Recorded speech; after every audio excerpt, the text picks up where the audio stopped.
Welcome to the show about all things making music, from the creative process and workflow to gear and recording techniques. I'm your host, Brian Funk, musician, producer, Ableton certified trainer, and author of the 5-Minute Music Producer. Let's learn to become better music makers. Welcome to the Music Production Podcast.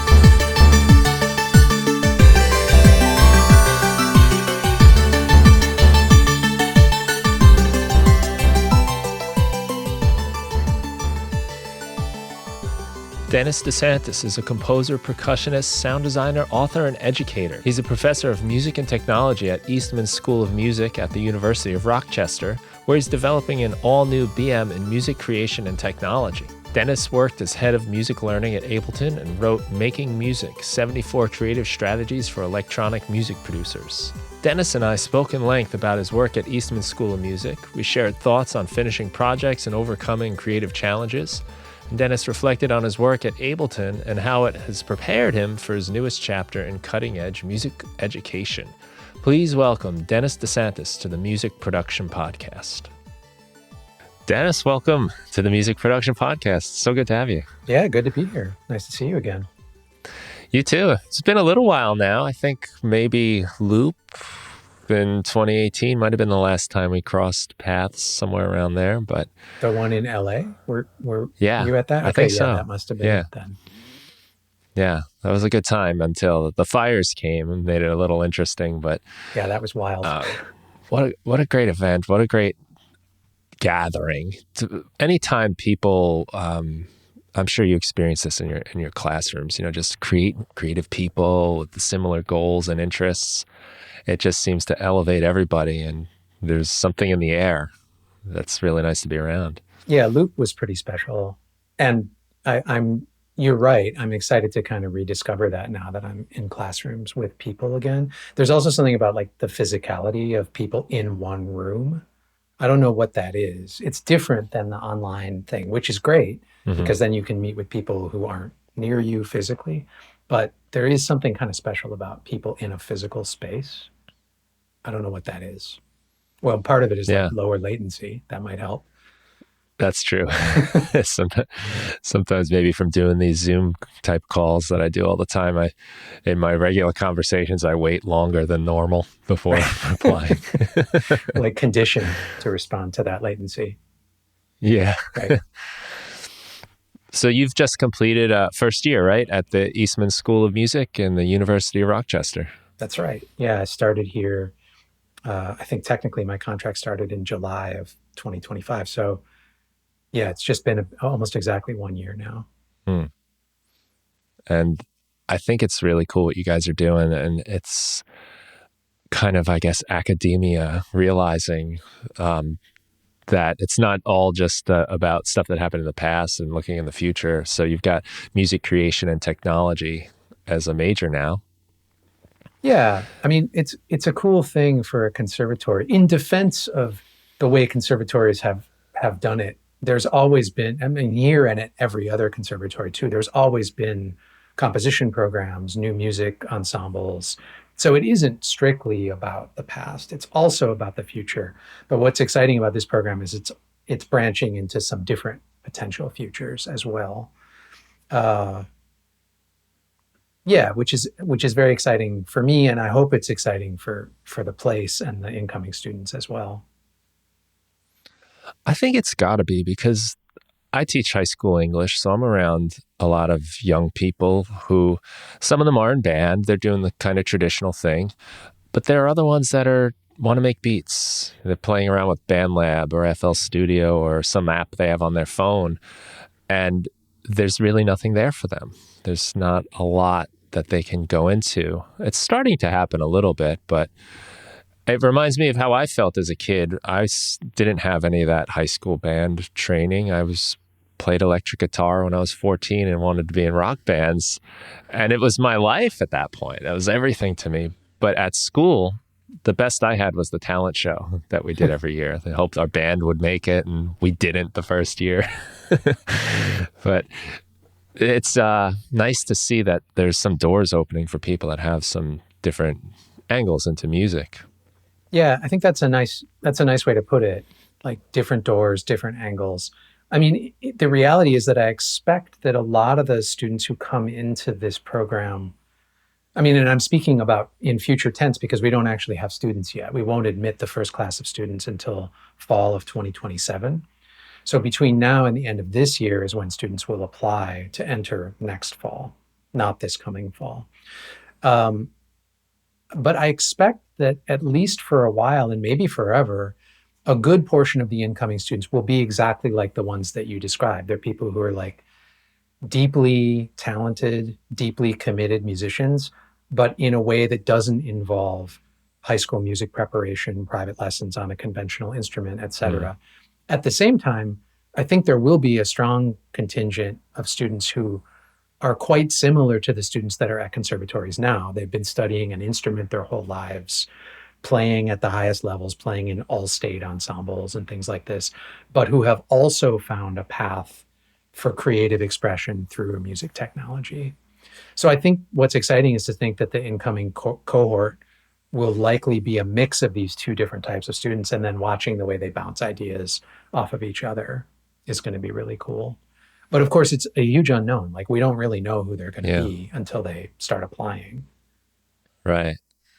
That's a great point, how they might interact with each other, coming from a very technical background, classically trained, to somebody that's more working on feel and intuition. Right. And also the way they'll interact with the other students in other programs who are already here. Like, Mm. I've been using this analogy with people around here a bit, but I'm super excited for the first ensemble that gets put together here that's like a kid with a laptop and a Baroque violinist and a jazz singer or something. Like, Yeah, those students are going to feed off each other in really interesting ways. And that's what makes programs like this kind of exciting. But it's what made music school exciting for me too, was the way students from very different backgrounds and very different musical interests, but operating at a very high level, could come together and make something that was like better than the sum of the parts. yeah, that is exciting. I bet there are a lot of people like that out there. I have a nephew who's going to the University of Denver for tuba, Cool. and he's deep into that, and he's learning Ableton Live. Mm-hmm. So it's funny to talk to him because he has an understanding of theory, and he reads music. I don't read music. So he knows some of this stuff. And then I talk to him about Ableton Live, and we have this cool back and forth. And it's interesting how he sees it and how he looks at it compared to how someone like me does. And it just, and I've always said this to the people in my other classes too, like, whatever you already know is going to feed into what you're learning here. If you have some background as a vocalist or a percussionist, learning how to produce music, and you might not consider yourself maybe as a drummer or someone that might use a drum machine, but you might find that you really take to it because you have some of that understanding to bring. And vice versa. I mean, the students who come in um, with strong music, sort of music production, whatever that means, but strong sort of technology backgrounds, are also going to get something interesting by seeing how those ideas are represented in things like notation, or how Mm. some things that we might take for granted as being uh, music tech specific also exist in other centuries, represented in different ways. You know, a Mm-hmm. lot of things sort of have different user interfaces, but are actually expressions of a kind of deeper, more fundamental musical idea, which I think is kind of exciting. And Mm. then you see that from multiple perspectives. Like, maybe you were playing around with these ideas in tech, but then you realized that they existed in medieval music, or vice versa. Maybe you were playing the violin your whole life, and then suddenly you're trying to understand how things that you were doing with your violin can be expressed in a tool like Ableton Live. And of course, it's not all that. It's not like there's a one-to-one correspondence between old music and contemporary electronic music, but there certainly are ideas that are represented in multiple ways. It is neat when some of that comes up, stuff that you think is kind of newfangled technology, and then you realize, oh, wow, look at that. I I mean, that think was there a was huge. a, Oh, go ahead. I was just to give an example. There was a Max for Live device. I think it was called Foreplay, maybe, and it was the concept of the fugue with the Hmm. repeating melody, but it did it with slower playheads, faster playheads, all playing the same notes. Right. And it was like, oh yeah, it's like what I learned in that Bach class I took at college. Exactly. Yeah. And a lot of these ideas, they get sort of repeated and recycled, but also kind of reimagined through new lenses and new ways of interfacing with music. But again, yeah, like you said, often they're expressions of something that's sort of deeper, that have historical precedents. But then if you can come in and now see it from both sides, maybe you can come up with a way of rethinking this in yet a third way, which is maybe a Mm, synthesis of the two, or a creative reinterpretation or something. And that's what's exciting about, well, it's one of the many things that's exciting about it to me. Like, where are people going to take this stuff once they have a deeper toolkit expressed across centuries and traditions and interfaces? I mean, when I talk about interface here, I'm talking about sort of Ableton Live as an interface versus notation as an interface, for example. mm, right. It is interesting too. Young people just they grew up with this stuff. They have a kind of innate understanding of digital interfaces and how things connect. So I find with the younger students, there's a lot less explaining about how to put things together. They just like, oh yeah, okay. They kind of go right into it. They're not afraid of it. It's not as intimidating. Yeah, that's totally right. I taught a class last semester, which was primarily, it was exclusively for graduate students, and most of them were graduate students in the film scoring program.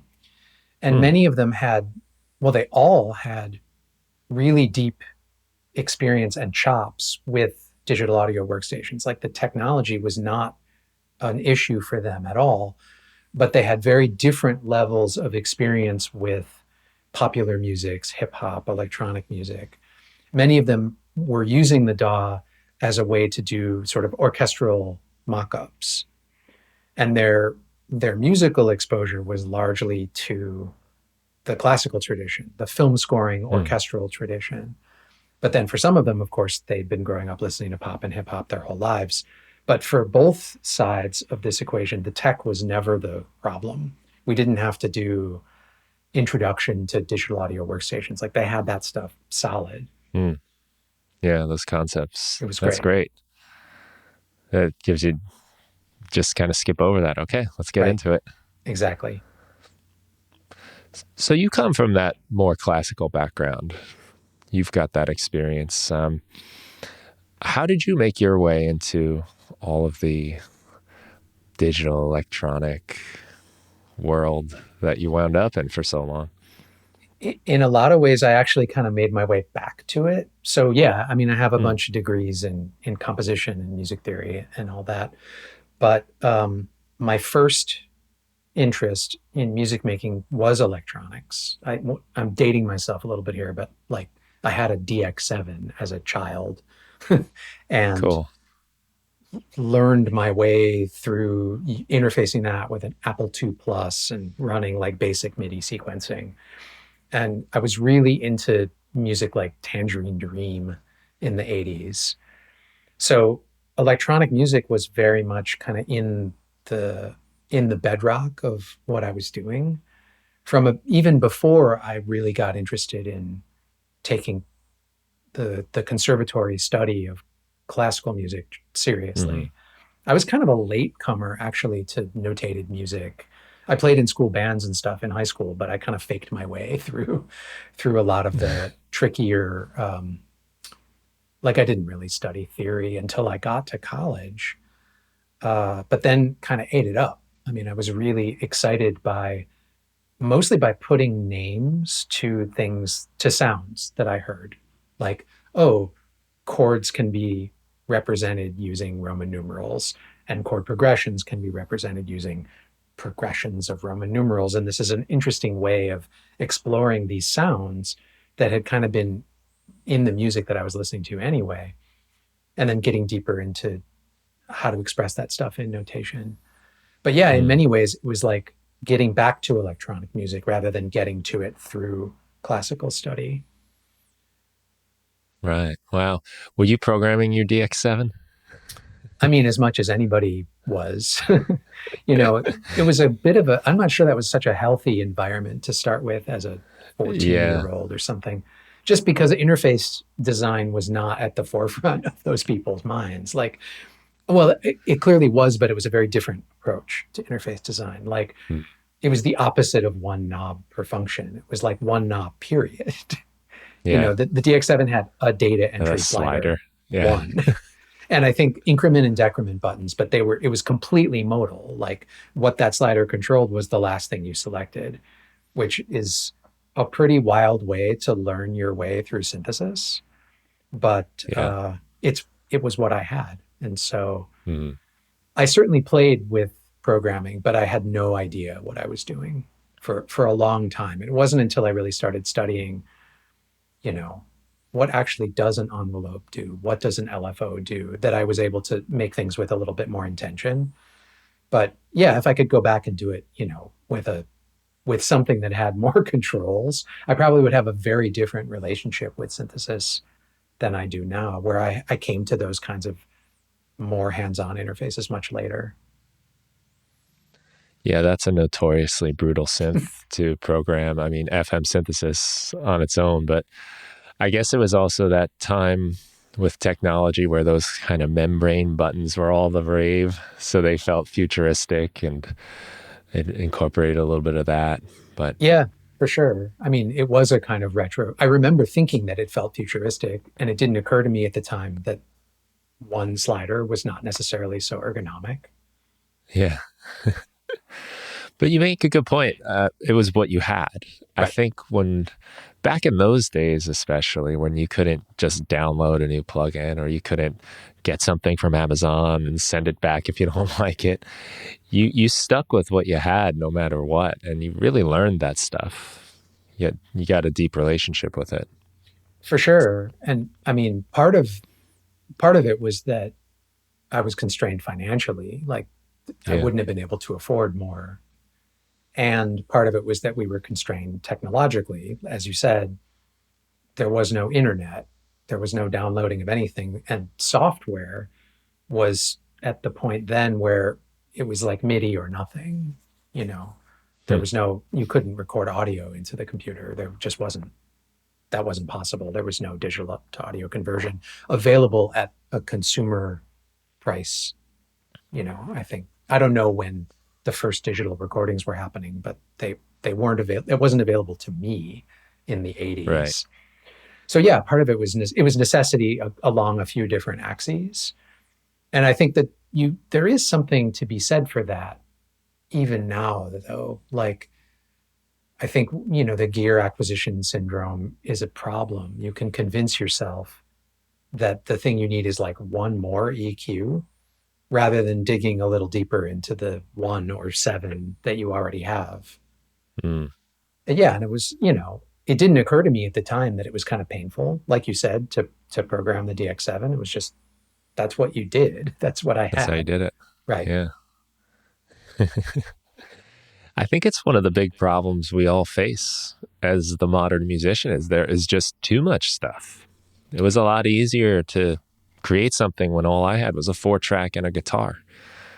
Like not a lot of choices. Just now start worrying about the actual music compared to now where what genre, what style, what plugin, what samples. I mean, you can choose to restrict yourself as well, though, and that can be really powerful, But I think for me, the biggest eye opener there was identifying that gear and music were not actually the same thing, and that Mm. you could make choices about a restricted palette and make endless amounts of music using that restricted palette. I think there's a bit of at least among like gear focused people, it's possible to sort of look down your nose at somebody who says, you know what, I'm going to use the same 4 plugins for this entire record. But that's actually no different than what you would have done in a hardware studio if all you had were 4 devices. I mean, if you look at uh, sort of foundational techno and house records, for example, these were people with limited means and extremely limited gear making whole records or whole, maybe like essentially making whole genres out Yeah. of what they happened to have in the studio. And there was certainly no shame in that then, and there's no reason for there to be shame in it now. Like having 800 synths at your disposal doesn't mean you need to use them all. Hmm. You also don't need to delete them all.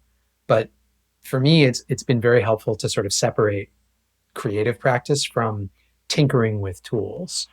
Both are like fun and rewarding, but they aren't necessarily the same thing. That being said, tinkering with tools often will spark something that turns into a musical idea, but then I have to consciously make the shift and say, okay, we're done tinkering with tools now. This particular palette has triggered a musical thing. Let's stick with the musical thing. Hmm. I think the same way. And I always prioritize the music making because I think that's harder to come by to get the exciting idea. It's a lot, there's a lot of fun. You can have tinkering and I can sink into that easy, I guess, because there's no risk to it where there is with if I decide I'm going to make music today. Like, I don't know if it's going to be good. Yeah, and then you're really kind of it's very bold and courageous to make a piece of music that you then put out into the world because Mm, then you're expressing something, you're sharing something that you consider finished. If everything stays in sketch phase, you're there's no commitment. You're not committing to a mm. thing which someone might then critique. I mean, someone could critique your sketch anyway if you share it on social media or something, but you can always fall back on the knowledge that this wasn't really the thing, an experiment. Yeah, right. Yeah, and I know I struggle with that. A lot of people struggle with that. Sometimes the things I'm finishing, when you put it out, it feels like this is me as an artist. This is my whole representation of who I am. And it might just be the one little slice that got finished. Right. And it's such a small portion. And the pressure of having that be everything that you are in Yeah. musical form is sometimes prevents you from doing it at all. And I don't know how much of this is internal or a manifestation of something that comes from the outside. I mean, if you're an artist with a known sound and then you do something that's radically different than that, a fan base will have a reaction to that. I mean, I'm trying Mm. to imagine Autechre making like a pop record. What would happen? Like people would Yeah, kind of lose their minds and they would search for meaning and maybe they just wanted to make a pop record, you know? right. Uh, but you know, for I think for everybody, there's this sense, like you said, like this is me. The thing means something. It's an expression of some kind of inner state or emotional whatever. Or maybe it just isn't. Maybe it's like these were cool sounds that happen to be put together in a cool way. Oh, there's a chord progression I like. Oh, here's a rhythmic trick that I thought was cool. They might not be, it might not be deeper than that. But Mm. learning to let go of that is a challenge. I don't claim that I'm good at it. Like I often overthink. Yeah. Yeah, I do too. And I like making music that is sometimes just an exploration of a thought or even like a character or an exaggeration of how I am and how I feel or just totally made up. Mhm. And I I definitely don't like the psychoanalytical microscope being put on me for that, Right. whatever that idea might have been. Sometimes it's just the result of the play of that day. My remedy to that is just try to do as much as possible and kind of flood the flood the stream, and this way you never know what someone's gonna pick out. Yeah. Fortunately, most people don't pick any of it, so most of it goes unheard. Right. Sure. Yeah. And then you've built this entire kind of inner narrative and conversation and dialogue with a listener that was entirely in your own head. Right. And that's probably damaging. It's probably damaging to productivity, but it's probably also damaging to mental health. Like really overthinking can get in your way. At the same time, though, you want to have a filter, right? You don't want to put things into the world that you don't think are expressions of at least quality. Or maybe you do. Hmm. Like maybe that's an experiment as well. Like I'm going to deliberately make the worst thing I can. I don't want to judge, if there's a valid reason for that, do it. Yeah. Yeah, that's funny you say that. I've had that conversation in regards to content creation, Mm, where there's when you start getting into the numbers and the algorithm's reaction, which is really, I guess, just the audience watching or not, but you can find yourself doing things that maybe you don't really enjoy as much because it's going to work. And then next thing you know, you have to start doing that thing now because that's what people expect of you. And that can be probably the worst curse of all is now, yeah, maybe you found something, but now you have to do it and but you maybe don't there's enjoy a it. maybe there's a way to make that yet a third thing. Like we were talking about the duality of tinkering versus music making. Maybe there's a way that content creation in the social media algorithmic concept that you're using it can be yet a third thing and not an expression of tinkering or music making. Like if you need to do Mm, a thing because it's part of your income stream, maybe there's a switch you can flick in your head that says, yeah, I'm clocking into my job now, right. and separate that somehow from like the real creative practice. There's no shame in that. Of course, it's one person and one identity, and then eventually it becomes complicated, either for an audience to sort out or for you to sort out, or both. But I wonder if there's a psychological trick there to treating that as a separate stream of identity. Yeah, I think so. A lot of musicians are kind of cobbling together their careers. They're doing a little bit of this, a little bit of that. And some of it is probably more what they want to be doing. And some of it might be a little more of the clocking in Yeah, to the job type work. And I think that's great because now you're doing what you want to be doing. You're using whether it's your creativity or technical abilities to pay the bills and allow you to then have the fun of doing the stuff you want to be doing maybe a little bit more. And I think there's also a lot of people that make an art out of that part of it too. That seems to be, I think the people that stick around the longest are the ones that find that nice balance where even the clocking in is sort of an artistic expression on some level. for sure. For sure. Yeah, I mean, thought I had a thought. I don't really have a thought here. I think you expressed it. You expressed it well.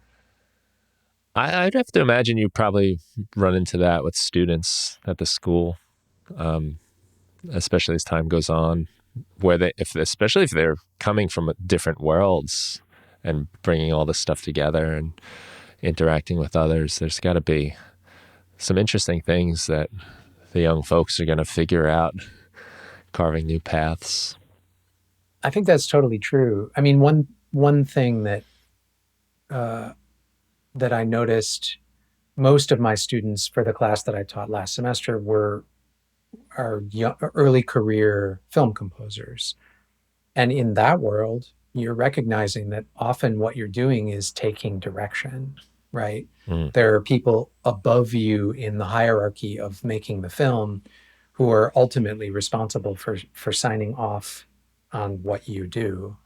They're going to have influences and creative insights and ideas that may or may not match what you're doing, but it's a gig. You're doing it because it's the job. And how much you get to express your own creativity uh, in that domain is sort of to be determined on a gig by gig basis. If you get a job doing a score for a director who has temporary music and they want that sound, and it's very different than the kind of music that you want to make, your ability to execute that music is the thing that's going to keep you on the job or not. And then it's up to you Mm-hmm. whether that's the job you want. But for early career composers in that world, you might not have a lot of choice. You might need the work Yeah. that will eventually, if everything goes right, spin out into a place where you're being hired for your voice rather than to fill a role. Mm-hmm. Start to make a name for yourself in what you're Yeah, doing. and then the more you do that, the more you can exhibit your own sound. The more you can Mm. present what it is that you uniquely bring to the table, and then you start getting hired for that. Mm-hmm. Yeah, and that's a pretty cool place to wind up, For where sure. we want your music Right. in this Yeah. film because of how you do your thing. Right. Right. But I know I've spoken to a lot of people that do film or even commercial work that almost find that to be such a relief to get that direction, to say, we need this kind of song. And I've had people say to me, I don't know how anyone does any music without that. There's too many choices. I need that narrowed down for me. Yeah, for sure. They thrive in it. It's a great creative constraint. Absolutely. Hmm. Yeah, that's right. I hadn't really thought about that, but of course, if the palette is completely blank and you can do anything you want, you're responsible for making all the decisions, which is why sometimes it's incredibly hard to do that. But if somebody says, no, I need this, and it needs to be 4 minutes long, and maybe the most important constraint is the deadline, like I need it by Yeah. tomorrow, then you have a lot of parameters that are already defined for you. And you're right, it can make it much easier to work. Hmm. That's something with my class, my sampling class, that I try to communicate a little bit. Like, I like to leave it open a little bit. Hey, look, if you are working on something already and this technique that we're talking about this week kind of fits and you want to kind of shimmy that into the assignment, I'm all for it. But at the same time, I'm also sort of saying, but keep in mind, if this was your directive from your job and your gig is to make this thing, you don't get to do that. So I do sort of leave it up to them, kind of considering what they're trying to get out of the course. So that if you're looking for that kind of work where you're going to be hired to do a specific type of thing, then follow these directions closely. Yeah. But if Yeah. you're doing this because you want to expand your own creativity and expression and make your own albums, and then okay, we can be a little more flexible. I think for a young person, there's a lot of power in trying on as many different things as you can. Even if Yeah. you think you know what it is that you want to do, doing like the opposite of that for some amount of time is just tools in the toolkit. And then later, maybe you'll have a chance to pull one of those tools out and dust it off a little bit, and it will be completely applicable for some new situation. I mean, the worst case scenario is that you never do it at all. You never use that thing again. The best case scenario is like 100% efficiency, I guess. So every single thing that you learn is like immediately applicable to all of your work forever. But that's not realistic either. More realistic Right. is you try a thing and it changes you and the way you think in ways that are maybe not immediately applicable, but then sometime later you realize, oh, wait, I actually know how to do this thing, which is perfectly usable in this context. And I wouldn't have had it otherwise because it involved doing something that at the time was kind of painful. I don't know. There's an exercise or sports metaphor in here probably about pushing muscles beyond their point of comfort, and Right. but then they're stronger. I don't know. There's metaphors for all this kind of thing. But Sure. when Type I of was, workout where you've yeah, never used that type of muscle. right. But then maybe it balances you in some way that you Yeah. were unaware of before. And I remember this from my undergraduate, like doing certain assignments that I was like, this is painful. Like I hate this music. I never want to make something that sounds like this. But then it's in the tool bag. You get it then. Or maybe even better, you discover something in it that you thought you hated, but which is actually kind of amazing. and then you can synthesize that into your techniques and even into your listening that broadens you in a more general purpose way. Hmm. Yeah, I think that's, man, I think everything in my life that I've ever become interested in was sort of a surprise. I didn't know I was gonna. I, I think back to, I think I was in seventh grade taking a general music course in school that I hated. I absolutely hated. I was like, I'm never gonna need this. I don't care. I'm not interested. And the way it was taught was not really to get kids into music. Mm, But 2 years later, I was playing the guitar and it was the only thing I cared about anymore. right. So I never would have expected that. And it might have just been the exposure method, the way you were introduced to it. And then did you find that there were things from the general music class which were applicable later? Yeah, actually, I hate to admit it, but there was just the discussion I remember of duple and triple meter. Sure. I I actually remember thinking that was just something. Why am I learning this? And then learning guitar, learning songs, and realizing like, oh, I'm counting in threes now instead of fours, Right. and then trying to figure out what that was all about. I mean, I think one of the things that helps to differentiate kind of good, I hate to effective musical education. I don't want to judge anything, but I find that music education tends to be effective when it's grounded in music rather than in Mm. um, sort of extra musical expressions of an idea. Like if the duple triple thing didn't make sense for you until you started learning songs, but the learning songs could have happened as part of the initial introduction. Like here are some examples of duple and triple in music that you might know. Now Right. you have a real world expression of this thing which is otherwise like an abstraction. And then it becomes real for people, right? And then you see, oh, this actually is a thing. And without a doubt, that's always been the most, those are the lessons that have stuck with me the most. Also in music tech, like, don't just tell me what an LFO is. Show me an amazing example of something fluctuating in a Mm-hmm. periodic way in a piece of music that I can then go back and listen to. And then I make the connection between the abstract technicality, whether it's a music theory thing or a technical thing, and its application in real music.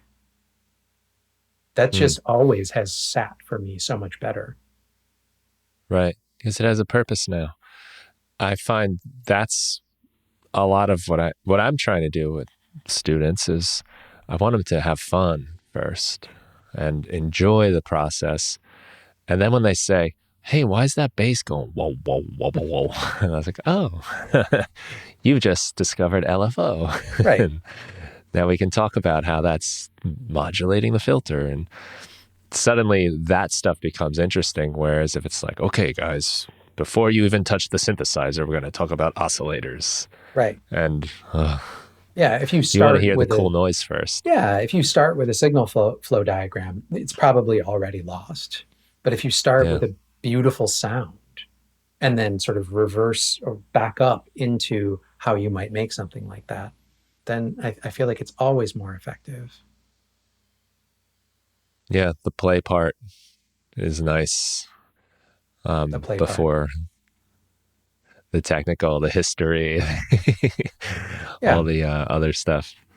You can always get there. You just have to give students a reason to care. Hmm. I think that kind of approach helps you enjoy music and a lot of the process on so many different levels. And I'll plug your book for a second. I got it right here, Making Music, which is such a great book because it's so practical. But I remember there was a chapter in there about listening to music you don't like and Right. trying to find something about it that you can take away from it. And for me, this happened as I was getting into production and recording, and I wasn't really interested in pop music for say, my own enjoyment. But when I listened to it from a production angle, I was like, oh, wow, there's a lot of really crazy stuff going on here. And how does it sound so slick and clean and neat? Or all those things start becoming interesting. And through that kind of lens, it's you get a kind of, I guess, those things like the duple triple meter, they become interesting now. And it doesn't matter so much whether you like it from that initial kind of listener perspective, but just from the creation, the how did they do that kind of way of thinking. Yeah. I mean, the best case scenario is that you find something to like in all music, which is probably not realistic. For most people, there's like an inherent visceral attraction or repulsion to things, which is it's not necessary to overcome, and it's fine.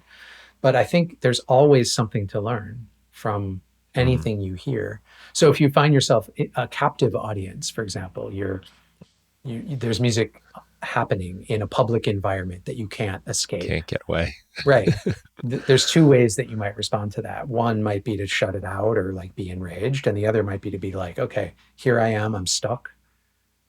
What can I Mm. learn from this? What's going on in this music? Like, be able to do a little bit of analysis, whether it's sound analysis or rhythmic analysis or harmonic analysis. How do these chords work? What's that sound? If it's Mm. acoustic, how do they mic this? Does it sound like it's in a closed space or a far space? I mean, simple things, but everything can become a learning experience. Yeah, especially because music isn't something you can't close your ears, Right. turn it on like you can close your eyes or not taste the food. Right.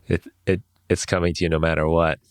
And even if it's not conventional music, like I love these videos that show up sometimes that are, this refrigerator made the most beautiful ambient record I've ever heard. It's true. Like environmental sound can be so amazing.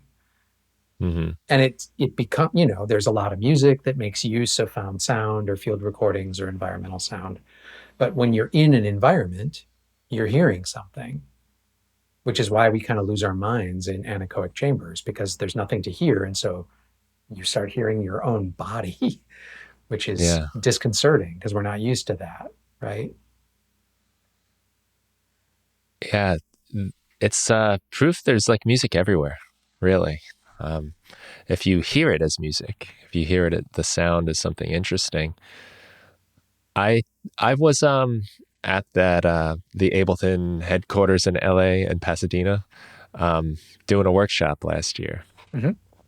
and the whole premise was to finish music, Mm-hmm. bring something, try to finish it. We'll try. But one of the things I wanted them to try out was going outside, walking around, and incorporating some of those environmental sounds and noises and things that aren't really music. And part of it was to kind of build in the story of the workshop into the music, that if you weren't here, you would not have got that recording of Right. those people chatting at the coffee shop. So it's kind of permanently marked with the experience and builds that story into it. And it was really interesting how we all took the same walk. Some people were shaking trees and bushes, and some people were eavesdropping on conversations, and um, all different things. But everyone felt kind of inspired by that. But I've got this now. What can I do with it? How can I incorporate it? Yeah. And there's something I think really nice about the idea that it's yours too. So Mm. you see this over and over again if you read interviews with people who do a lot of field recording or who sample from their environment into their own music. They often talk about how the thing that makes that recording so special is that no one else can have it. So, we live in a world where samples are really easy to come by now, right? Like you can subscribe to a service and get all the samples you'd ever want, but you never know whether or not someone else has that sample too. And even if you're deeply and this is true if you're you know, producing sample-based hip hop too and digging in the crates for interesting records. Like someone else may have used that sound and they will of course transform it in their own way. But a field recording is pretty special. You know that that's just yours. And even if it's wind or rain or a somewhat generic sound that anyone else could have something similar to, they won't have the same one you have. Mm. And so there's automatically this like deeply personal imprint on the sound that's maybe deeper than what you could get through any kind of synthesis or certainly anything that you would get from a sample library. Doesn't necessarily mean it's better, but it's yours. Hmm. Yeah, I've grown to the point where when I put up a mic to record a guitar or vocal, I kind of don't care what's going on. I don't like. I I definitely don't have a red light outside my doors that says "recording, do not enter." If something comes along and gets involved, it's in. I mean, I've recordings with dogs barking, cats. Um, an instrument I come back to a lot is a piano I recorded at my mother's house. Um, she has this really nice grand piano and or baby grand, and all I had at the time was the iPad 2. So not a great mic at that time. I just put it on there, and in the next room, my aunt, my mom, my grandma were all having a conversation, kind of laughing, talking, and on some of those samples, you hear them. They're like laughing, and then they get pitched up and stretched around, and I love it. Mhm. It's not a great recording of a piano, but it's completely mine, It's except that yours. I put it out for free download and people can have it. But it's special on a personal level, you know, to have like my family in there and they're talking and um, I think that helps me connect to the music more that I make with it. And I don't know that it's measurable in the listener, but I kind of believe that those little touches matter when you're listening to music to hear something alive and kind of one of a one time only sort of things that happened that are preserved. Something special there. Totally. And it might not even matter if it matters to the listener. It might only matter that it matters to you and that that was enough of an impetus to finish the record, for example. Yeah, Like right. maybe if you'd had a perfect, pristine, better sampled piano, it just wouldn't have been interesting enough for you to keep going. Mm-hmm. So sometimes the the quality in a kind of abstract or objective way isn't the goal. It might not even be the best thing. The thing that excites you about it is the fact that it's unique, that it's yours, that there's these voices that are mixed in it. I mean, if something egregious had happened and the recording was like much louder, a glass had broken or something, you might have thrown it out. You know, you might Mm-hmm. have re-recorded that one. But these little ephemeral atmospheric things, sure, maybe they mean that it's worse in some abstract sense, but it doesn't matter. No, and if it's that bad, I could always pull up the grand piano preset in any software Sure. and be And good to then, go. but then it wouldn't be special anymore, Mm. you know, Yeah. and maybe the generic one is fine for some other purpose, but the personal one matters at this moment.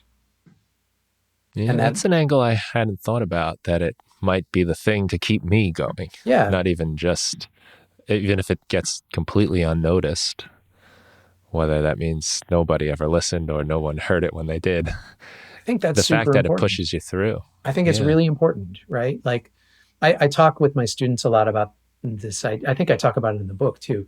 This idea of like scaffolding that you sometimes build for yourself scaffolding that you need to get the music made, and then when the music's done you don't need the scaffolding anymore. The building is, Hmm. I'm mixing my metaphors here, but it's the same with like with construction, right? The first thing you do is put up this scaffolding and it's kind of ugly and it's purely functional and it doesn't necessarily have anything to do with what the building will look like at the end.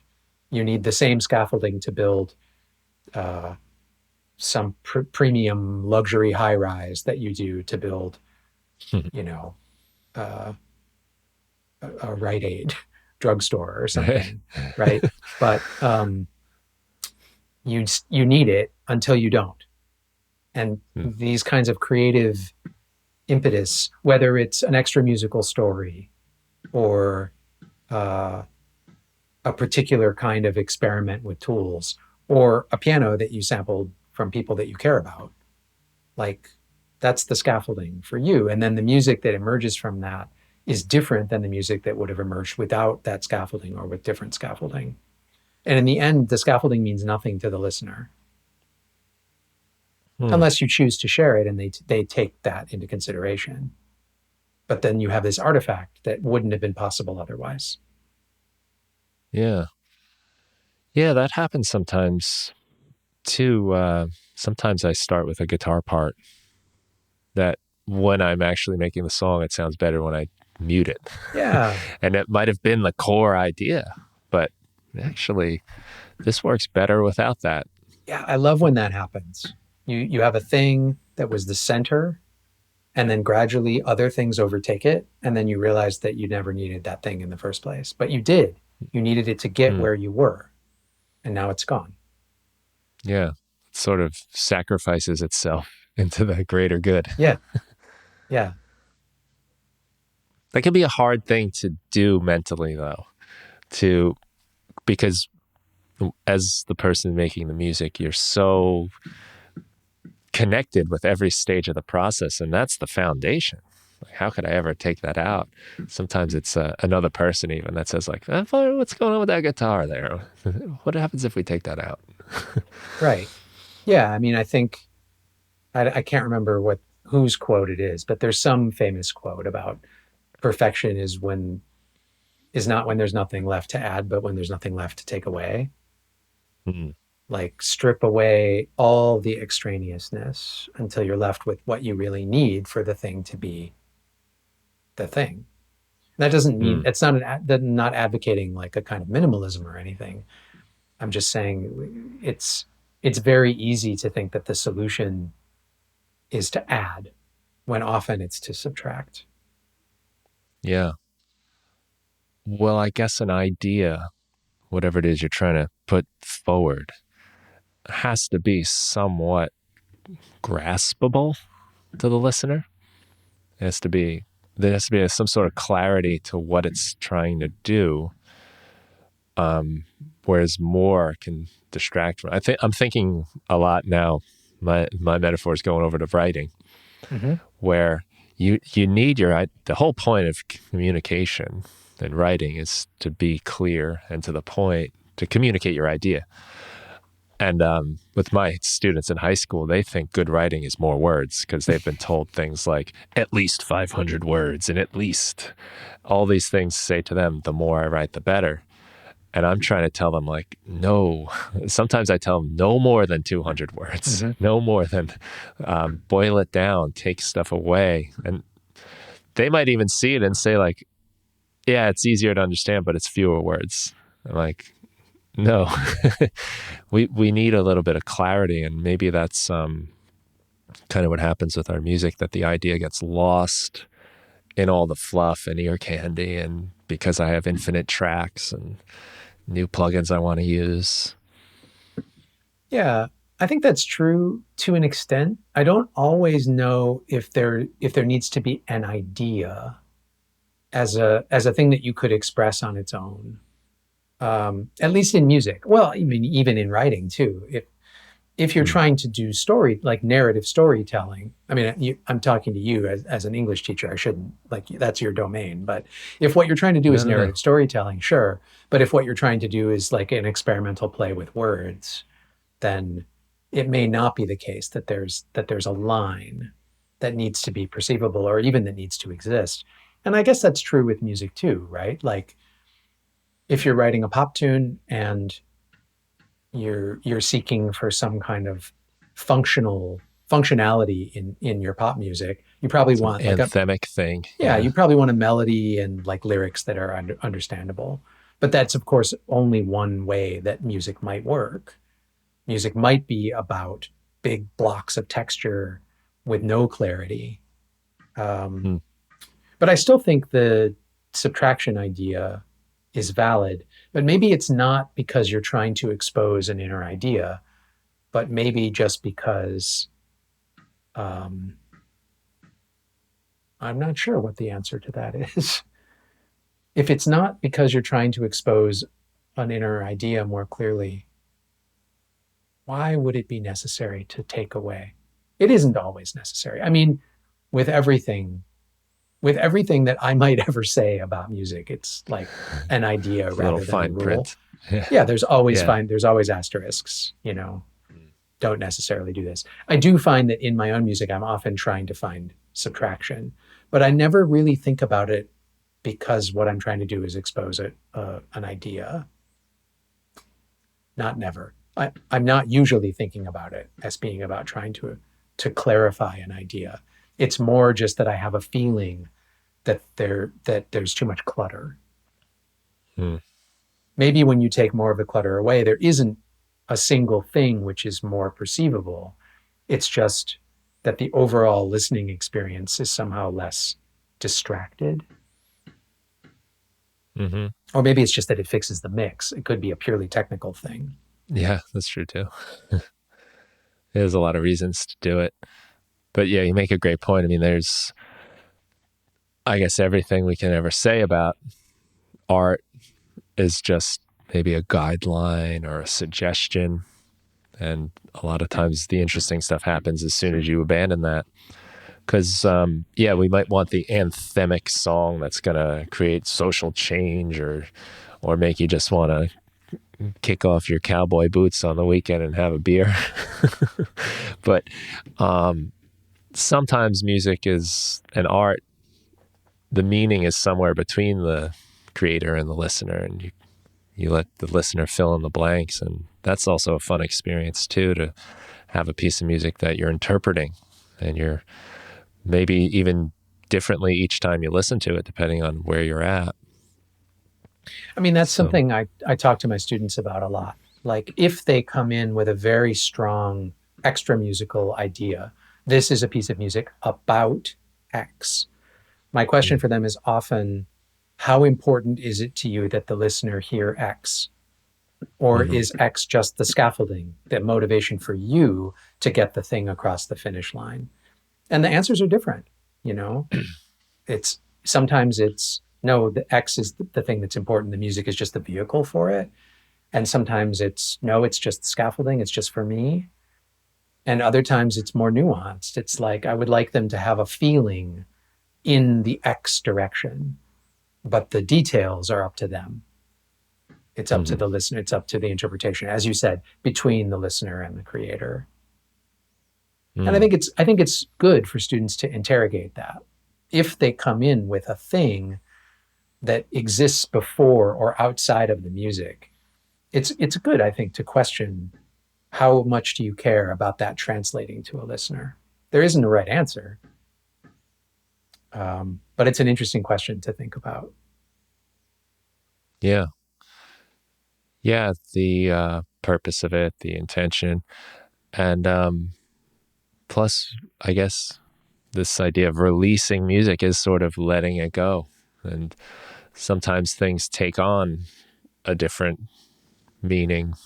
Um, I don't know, born in the USA, like, that's sometimes used as just really patriotic song, and sometimes it's like kind of a protest sort of thing. Right. But it gets reused. It's been let go. It's not even Bruce Springsteen's anymore on a lot of levels. It's just the fabric of the society. Right. Yeah. I mean, that's yet another level. Like if something becomes a big enough piece of, a big enough cultural artifact that it, it no longer is just about what one listener thinks, but what about like a whole society thinks. And of course, Mm, there isn't a right answer there either. The thing is open to yeah. interpretation. But you're right, like a song like that is sort of, it's like a cultural artifact now. It's beyond Mm. just creator and one listener. It has it has meanings Yeah. that transcend those things. Yeah, even the boss himself came out and said, definitively, people would be like, yeah, but not to me, Right. It might not not to matter. us, not to, yeah. Right.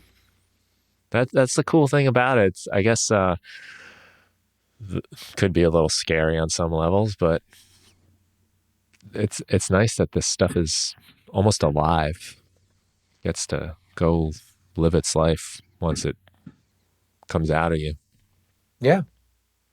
But you're right about it being scary too, because of the loss of control. If you never release it, you never have to worry about that. But as soon as you Right. do, you you either well, you can choose not to worry about it, but it's an object that could inspire worry. Yeah, some artists never say what the songs mean because they don't want to get involved in that. Right. Yeah. Yeah, it's interesting how we've come to this too, and now things can really change fast with the way stuff spreads today. Um, but very cool.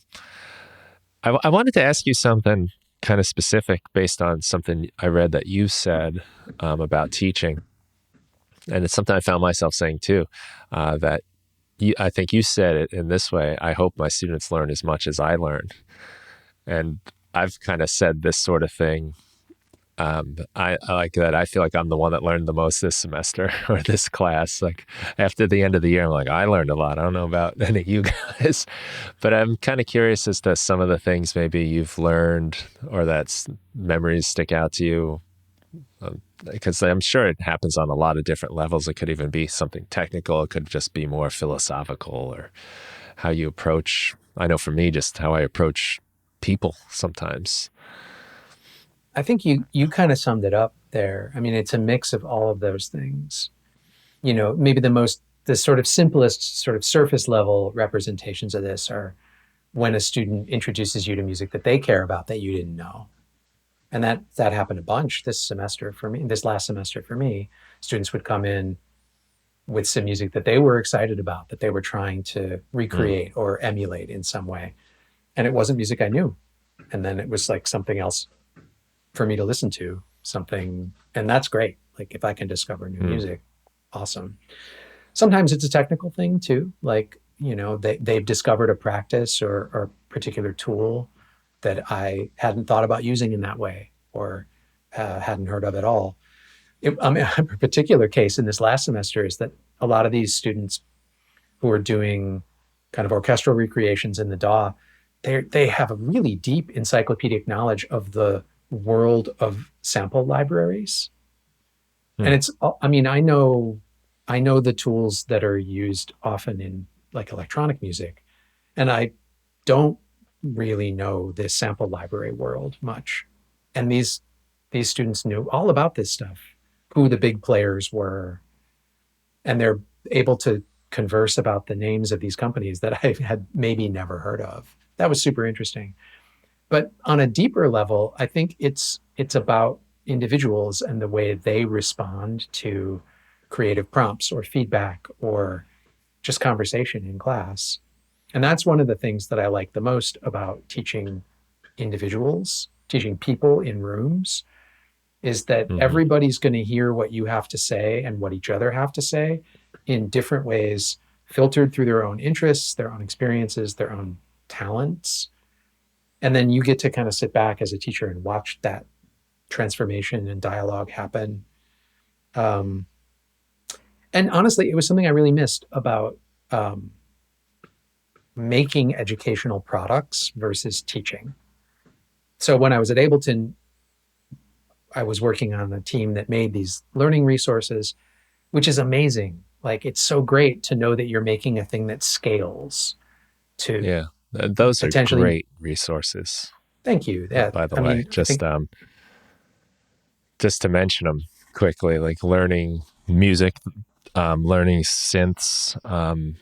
They're so interactive, where people can play around and they do things like teach how synthesizers work from a real simple level and little by little, and you're playing with it as you go, or even with the learning music, how you're kind of, and I think you can even export what you make in those into an Ableton live Yeah. session, right? Yep. So it's a great way of being hands on and kind of what we were saying before, giving people the next thing as they're having fun playing with it.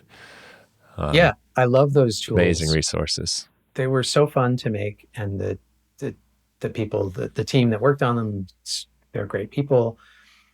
And I loved the fact that they could scale, that you make these free resources Hmm. that operate on the web, and then at any moment, tens of thousands of people could be using them. What I missed, though, and I'm super lucky that I get to explore both of these things in one lifetime, is the opposite of scale, the direct, Hmm. immediate connection with individuals. Because what I missed from the making these things at scale is seeing how that person was affected by it versus that person. And you can do user research and you can do interviews, and then you see what those effects are for individuals, but you have limited cycles to iterate then on what you're doing. And by the end of the last semester of teaching, I realized that I was able to communicate with each student individually in a slightly different way. And you're kind of guessing, right? You're trying to figure out what is it that makes this student tick. But I think you kind of narrow in on it over time. And by the end, you're able to have these educational relationships with individuals. So you lose the scale, but you Hmm. gain the directness. And that's something that I love learning from my students, is how they work as people and as musicians. You can only get that through direct direct contact. So I just saying I've been super lucky that I've gotten to do the big scaling thing and the immediate direct personal thing all in one career, which is kind of cool. Yeah. Yeah. And probably backwards, right? Probably most people start the other way around. I mean, I guess in some sense I did start the other way around. Like, the thing that made me first realize that I loved music technology education was that as a grad student, I was a teaching assistant for electronic music Hmm. classes. And so I discovered it quickly there. Many of the people were just a few years younger than me then, but it was the same thing. Like, I quickly saw, oh yeah, this person learns best when communicated with in this way, and this person really loves this music but really doesn't love this music. How can I play that? How can I play that Mm. game with them that will expand their knowledge in some interesting way, and inadvertently you expand your own too, right? That is a fun puzzle to solve Yeah. in the classroom to learn what makes people tick. I've had in the last year, I've moved to a different part of my district where we work with much smaller classes, and it's really for students that have had some issues in the bigger high school, anxiety, just the stress of being there, all the bazillion of issues that come up in a high Mhm. school. So working with fewer students and closely, and some that start off pretty resistant to you even or distrustful, and finding the way in has been very rewarding and very challenging too, and sometimes frustrating and confusing and all those emotions that go with it. But there is something really nice when you can say, like, this helped this person, Yeah. that individual. The ability to scale is incredible. I mean, you'll never know. Well, even in the classroom, you really never know what your reach is. There's people, I'm sure you've taught this year, you've said things that might have just came out of your mouth on a whim and will stick with them forever.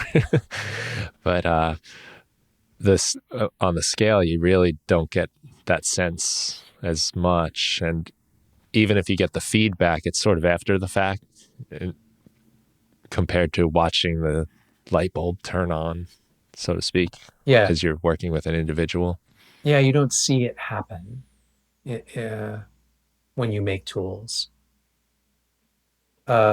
But it's great that those tools exist, and it's great that I had a chance to build those things. Like I think they just serve a different purpose, and they might even serve a different purpose for the same student. Like it's exciting to me to Mm. think about uh, maybe my potential students in my program got their start by playing with something like learning music. I don't know Mm. if it's true, but it's a cool thing to think about because I think those resources are a great way to get into this world in a pretty low stress way. One of the things that somebody told us once when we did testing for these was that they really liked feeling like they were alone. They liked feeling like there wasn't somebody watching over them doing this thing, Mm.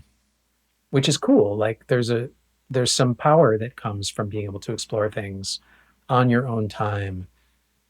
If you want to push a button 100 times in a row, nobody's going to tell you not to do it. Whereas in a classroom, it's harder to take that kind of free time. But having both of those learning modalities available to you is cool. Like I think it's great to explore independently and also in groups and also one-on-one. They're different ways of getting into the same kinds of things. Yeah, that's an interesting point because there's a real vulnerability to being new at something. And especially if you're in a classroom and you feel like they already know this stuff, and I have a stupid question that everyone's going to Right. think I'm dumb for asking. Um, to be able to be a, beginner without any kind of shame to it, which is a sad thing we have anyway. A Yeah. lot of times when we learn new things, um, I think as we get older, we get less and less um, willing to go there, to be a complete beginner, to be new and clueless. We don't. Kids will happily do it. They don't care, and I want to push those glowing buttons on that MIDI controller and just see what happens. But I've seen it too, and with some of the students, sometimes they're like, they don't even want to touch the light up button because they've Right. been told so many times no, or you're not good yet, or you didn't earn it. Right. Right. Yeah. And a button that if you really don't know the purpose of a button, what is this the self-destruct button? Like you don't know. What are the boundaries of this environment? Can you actually damage something? And that was one of the cool things about um, when we worked on the learning sites was that we tried to set it up so that nothing nothing bad could happen no matter what you Can't did. crash it. Right. There's I mean, I hope not. But so that there weren't that many buttons available at any one time, and everyone had a meaningful purpose that hopefully was relatively easy to figure out and not destructive. Hmm. But I you're tell right. I people that mean, a lot, yeah, especially with MIDI mapping. Like, don't worry, you're not going to break it. And if right, you really mess it up, open a new session. right. You start over. You can't Yeah. break it. Yeah, so giving people safe places to explore on their own terms, I think is very powerful. And then giving them, if they choose, more personal direction in small groups, individually. I think all of these different learning modalities are really powerful. And you get something different from all of them. Hmm. I saw you have a summer workshop coming up with Yeah, in Aaron Barra. just about a week and a half. Yeah. Yeah, for high school students here. And Yeah, I thought that was cool. yeah, I'm super excited about it. I'm also super excited about working with Erin again because Yeah. she's as good as it gets. Like what a force. And what an amazing and inspiring educator. Like I'm looking forward to this because I'm gonna learn stuff from her. But yeah, it's for high school students uh, who have varying levels of experiences with music production. We're going to give them a kind of crash course in producing with Ableton Live, and then the thing culminates in a performance of original music that they'll make during the week at the end. Oh, wow. Yeah, That's fun.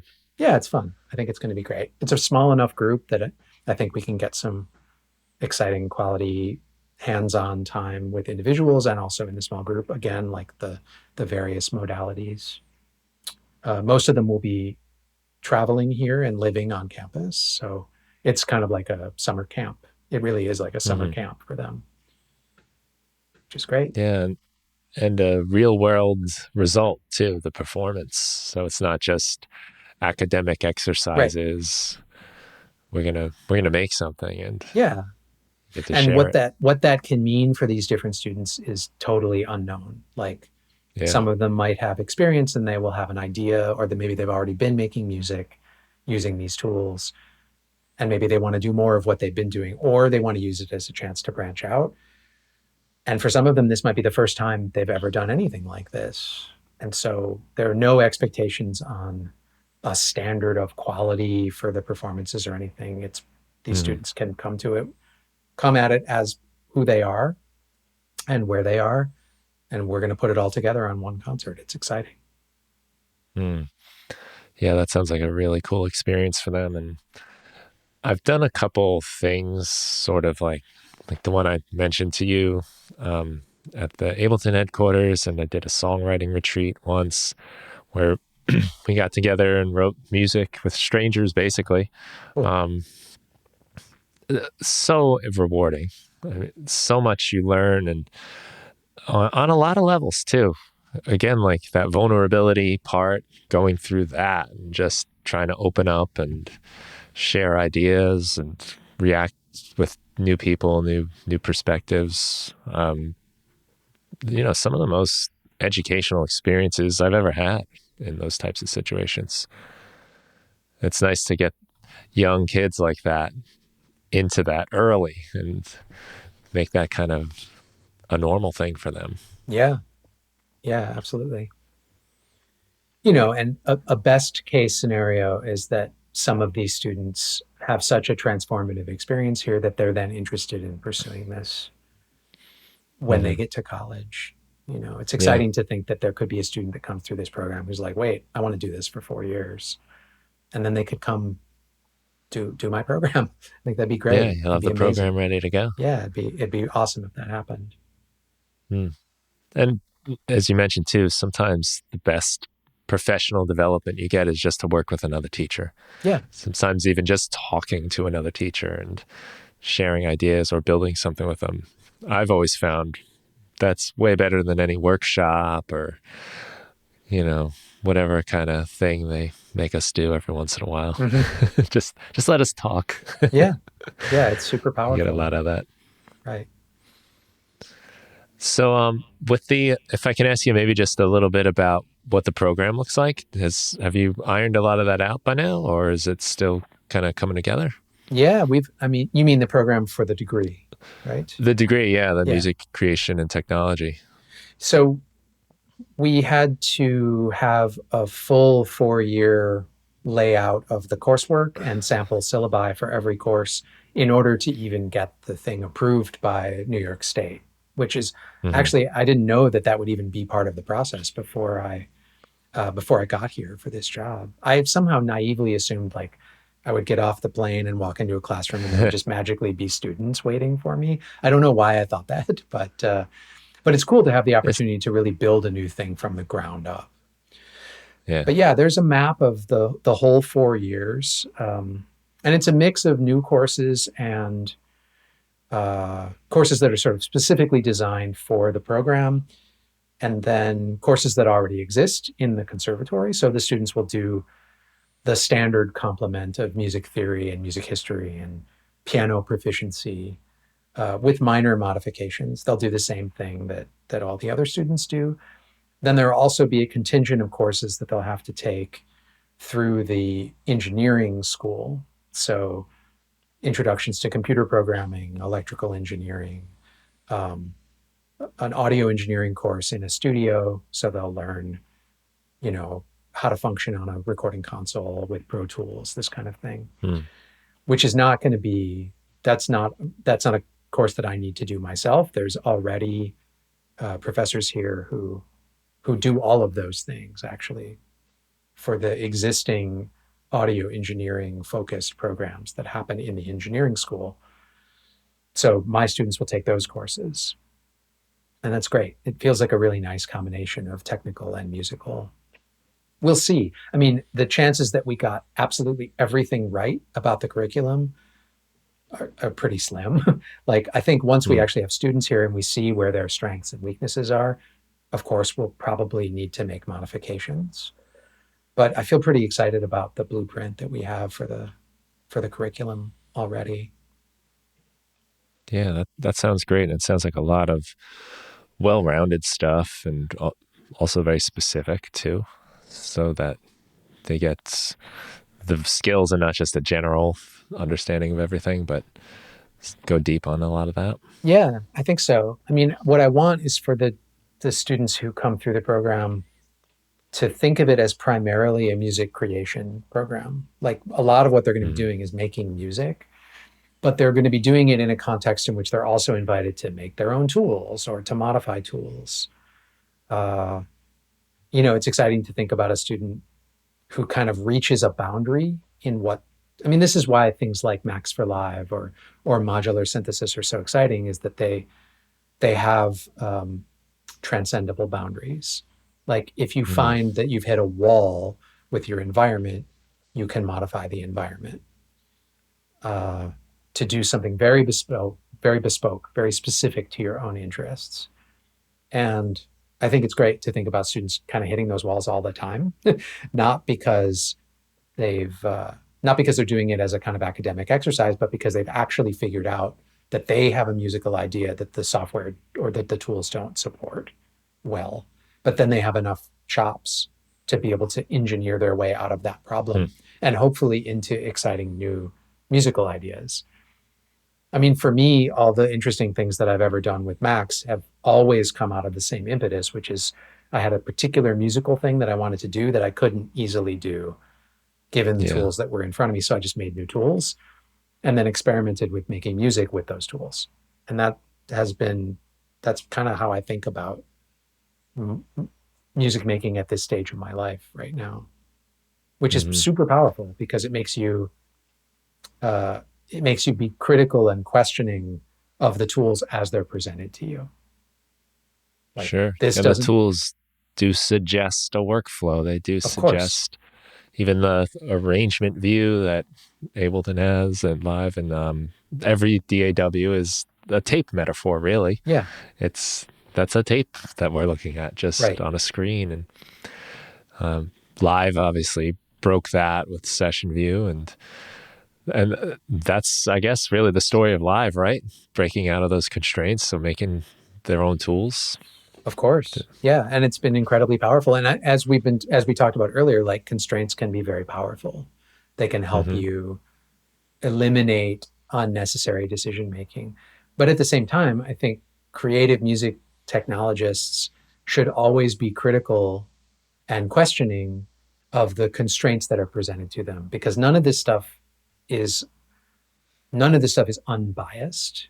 And I'm not using bias in a negative sense. It's just that when you're using a tool, you're seeing music making through the lens of the people who made the tool.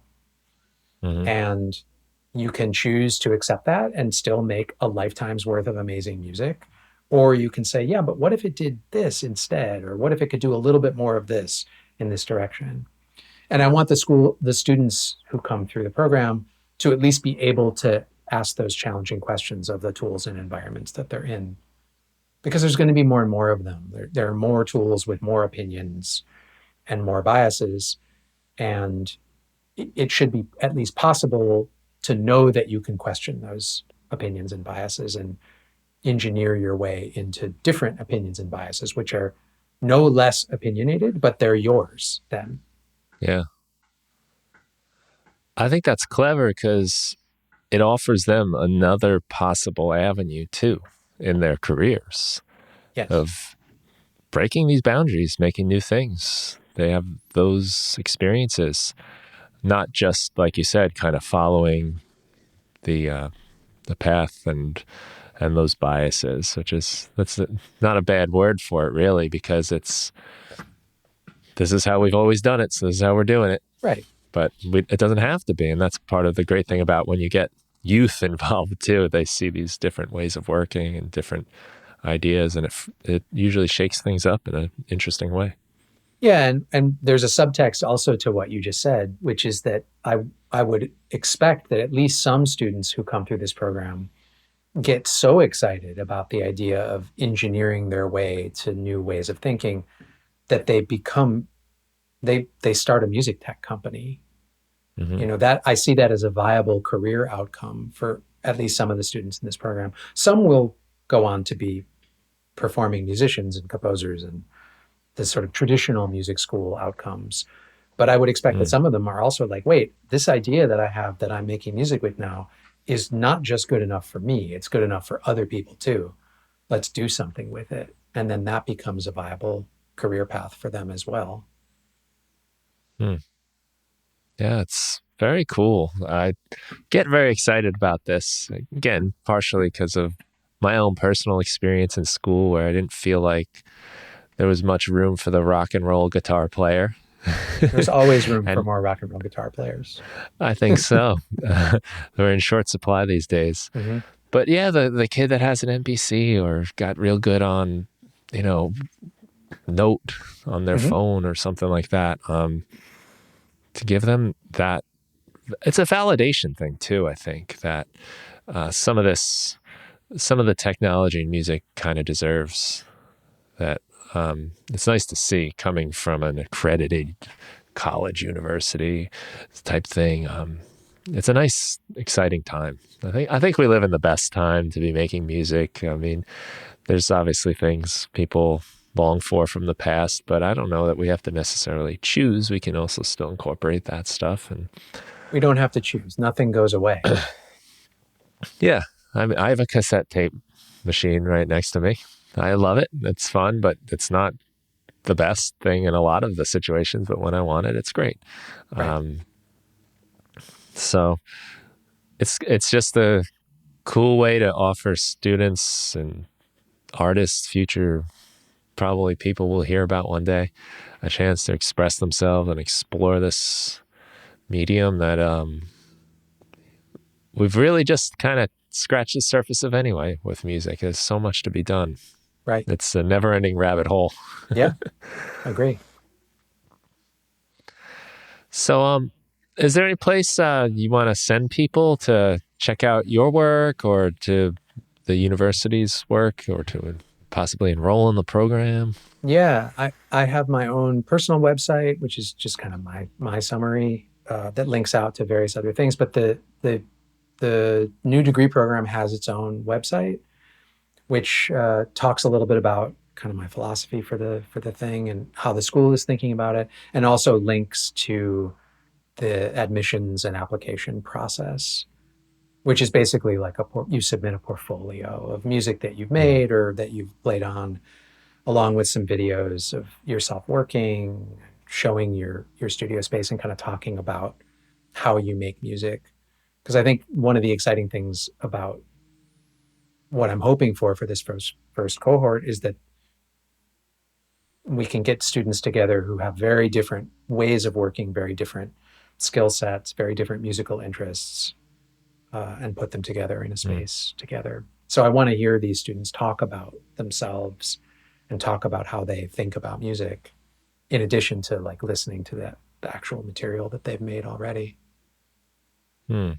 I like that. It's kind of an open minded application process, too. You're Yeah, inviting interesting perspectives and people in non traditional ways, too. yeah, exactly. It sounds awesome. I love Yeah, it. great. I'm really happy you're doing this. It seems like such a nice transition for you too. From, I mean, I remember when I was first learning live, and I'd look at the tutorials, and that was you teaching them. And then I specifically remember seeing you for the first time when I was presenting at TechServe. You were in the audience, and I was like, I know that guy. So, but you were so supportive and kind, and always have been, even through the certification process. I think this is going to be a real hit, and I think the students that go are going to be lucky to have you. It's really cool Well, stuff. I appreciate it. I'm very excited about it. I'm very excited to meet them. Yeah, yeah, I can tell you're going to get a lot out of it yourself too. Yeah, I hope so. Dennis, thanks so much. I hope to touch base with you again sometime soon about it. find out how it's going. But Yeah. Thank you. I'll put all this stuff in the show notes for everyone listening so that you can check it out. I already know it's going to be awesome. It's going to be a great hit. So go take a look. All right. Thanks a lot, Brian. Thank you.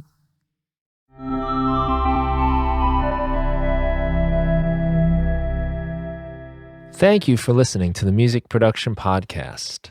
If you want to help support the show, the best thing you can do is tell a friend, someone you think that would enjoy the show. I'd also love it if you could leave a review wherever you get your podcasts. And if you want to support my work, you can go to brianfunk.com. I've got tons of Ableton live packs, tutorials, samples. You can check out my book, The 5-Minute Music Producer, which gives you 365 short music-making activities to help you get started, stay inspired, and finish more music. And there's also the Music Production Club, where you get my latest releases as soon as they're finished. It gives you access to a community of like-minded people who are making music and sharing ideas. You can share your music, find new collaborators, and participate in our live meetings where we set up some kind of musical challenge and then make music together and share our results at the end. That's the Music Production Club. It's a lot of fun, and you can find that and everything that I do at brianfunk.com. Thanks again for listening to the show, and have a great day.